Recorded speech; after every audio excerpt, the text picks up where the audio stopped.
Halo Sobat Investor, kembali lagi berjumpa di program The Editorial yang akan membahas tajuk utama pemberitaan yang tersaji di idxchannel.com dan idxchannel TV. Bersama saya, M. Faizal, redaktur pelaksana idxchannel.com.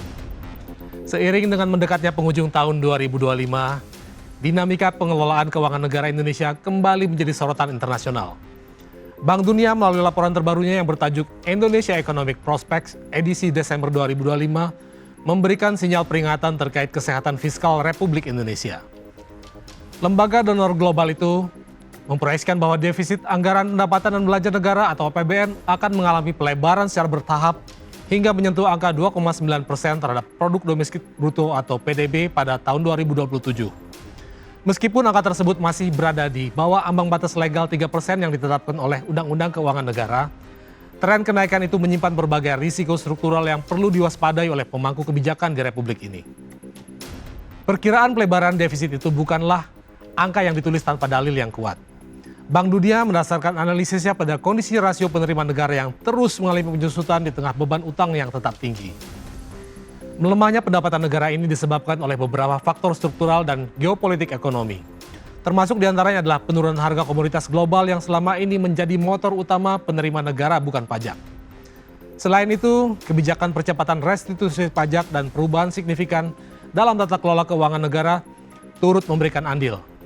Salah satu poin krusial adalah pengalihan dividen badan usaha milik negara yang kini dialirkan ke Badan Pengelolaan Investasi Danantara, sehingga tidak lagi masuk secara langsung sebagai komponen pendapatan dalam postur APBN rutin. Bank Dunia menegaskan, melebarnya defisit fiskal ini adalah konsekuensi logis dari melemahnya penerimaan akibat kendala struktural tersebut. Dalam dokumen IEP tersebut dijelaskan bahwa pada tahun 2025 dan 2026, defisit diperkirakan masih akan bertahan stabil pada level 2,8%. Namun, memasuki tahun 2027, tekanan terhadap kas negara diprediksi semakin meningkat hingga mencapai 2,9%. Hal ini menuntut pemerintah kita untuk segera melakukan upaya mobilisasi penerimaan negara yang jauh lebih kuat dan berani guna menekan risiko yang lebih besar di masa depan. Dampak dari penerimaan yang tidak optimal ini tidak hanya berhenti pada defisit anggaran, tetapi juga berimplikasi langsung pada rasio utang pemerintah. Pada 2024, rasio utang Indonesia terhadap produk domestik bruto tercatat sebesar 39,8%. Namun, Bank Dunia memproyeksikan kenaikan secara kontinu, di mana pada 2025 rasio tersebut akan naik menjadi 40,5%, kemudian menjadi 41,1% pada 2026, hingga akhirnya diprediksi menyentuh angka 41,5% pada tahun 2027.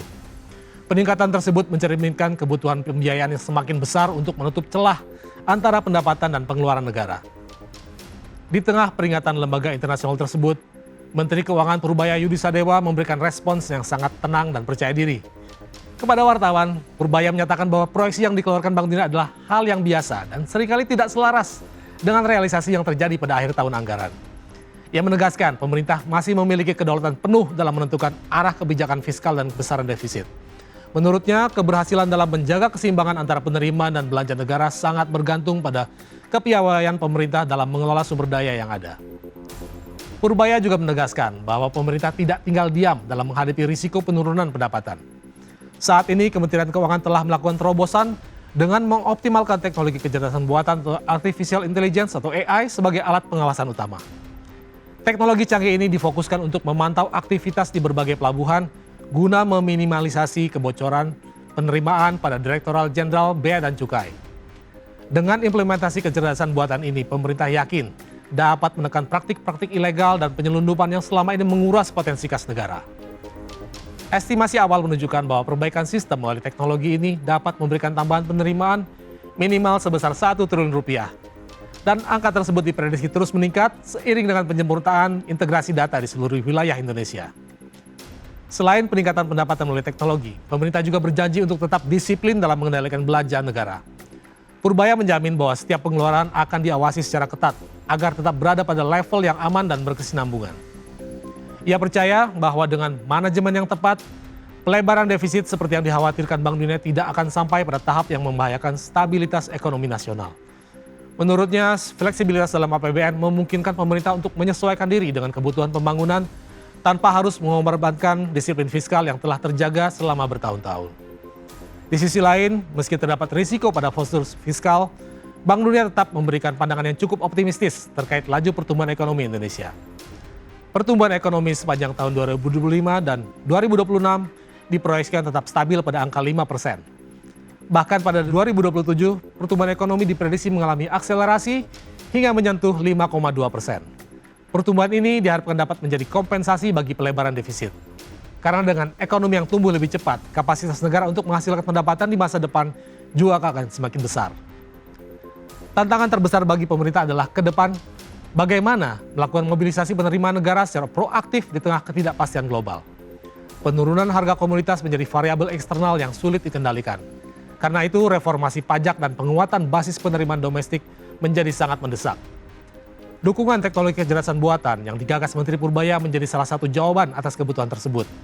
Dengan mengurangi kebocoran dan meningkatkan efisiensi birokrasi, Indonesia berupaya membuktikan bahwa kedaulatan fiskal negara tetap terjaga kokoh. Perlu digarisbawahi bahwa defisit APBN pada dasarnya bukanlah fenomena yang secara otomatis dapat dilabeli sebagai baik atau buruk. Dalam teori dan praktik fiskal, defisit seringkali menjadi instrumen yang sah dan dibutuhkan untuk menjaga momentum pertumbuhan ekonomi. Selama belanja negara mampu menggerakkan aktivitas produksi, konsumsi, dan investasi, maka defisit justru dapat berperan sebagai penopang perputaran ekonomi nasional. Dalam konteks negara berkembang seperti Indonesia, defisit APBN kerap digunakan sebagai sarana untuk membiayai pembangunan infrastruktur, program sosial, serta investasi publik yang memiliki dampak jangka panjang terhadap kapasitas ekonomi. Selama belanja tersebut produktif dan memberikan multiplier efek yang nyata, maka defisit tidak dapat dipandang sebagai beban semata, melainkan sebagai bagian dari strategi pembangunan. Yang menjadi batas krusial bukanlah ada atau tidaknya defisit itu sendiri, melainkan sejauh mana defisit tersebut dikelola secara prudent dan tidak melampaui ketentuan yang diamanatkan oleh undang-undang. Selama defisit APBN dijaga tetap berada di bawah ambang batas 3% terhadap produk domestik bruto, maka ruang gerak fiskal masih dapat dikatakan aman dan terkendali. Oleh karena itu, perdebatan tentang defisit seharusnya tidak berhenti pada besaran angka semata, melainkan bergeser pada kualitas belanja dan efektivitas penggunaan anggaran. Selama ekonomi terus berputar, kegiatan usaha tetap berjalan dan penerimaan negara memiliki prospek untuk pulih dan tumbuh, maka defisit dalam batas yang terkendali masih dapat diterima sebagai bagian dari dinamika pengelolaan keuangan negara. Pada akhirnya, perdebatan antara angka proyeksi lembaga internasional dan keyakinan pemerintah adalah hal yang wajar dalam dinamika ekonomi politik. Bank Dunia memberikan peringatan sebagai bentuk mitigasi risiko. Sementara pemerintah menunjukkan kesiapannya melalui inovasi dan pengendalian internal yang ketat. Kepatuhan terhadap ambang batas defisit 3% tetap menjadi harga mati bagi kesinambungan ekonomi nasional. Dengan strategi penerimaan negara yang lebih berani dan pemanfaatan teknologi yang tepat sasaran, Indonesia berharap dapat melewati tahun 2027 dengan fondasi ekonomi yang tetap tangguh dan mandiri di tengah terjangan arus ekonomi global yang tidak menentu. Demikian program The Editorial edisi kali ini, saya M. Faizal pamit undur diri. Pantau terus berita ekonomi, bisnis, dan pasar modal hanya di IDX Channel TV, idxchannel.com, dan media sosial IDX Channel. Sampai jumpa.